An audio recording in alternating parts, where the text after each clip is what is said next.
ఒక విషయం చెప్తా.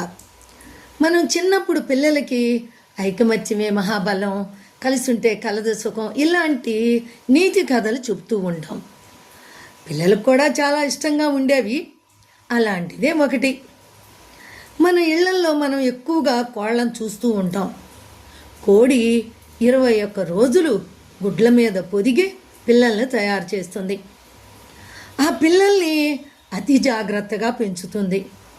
ఆహారం దగ్గరికి పిల్లల్ని తీసుకెళ్ళి పిల్లలు తినేదాకా వాటిని కావిలి కాస్తూ తర్వాత అది తింటుంది. తర్వాత 2 రెక్కల మధ్యన దాచిపెట్టుకుంటుంది, ఎలాంటి అవరోధాలు రాకుండా. వాటి మీదకి వాటిని ఎప్పుడు పట్టుకుందామా అని గద్దలు ఎదురు చూస్తూ ఉంటాయి. అవును కదా, మనం కూడా చూస్తూ ఉంటాము, మనం కూడా ఆడుతూ ఉంటాం.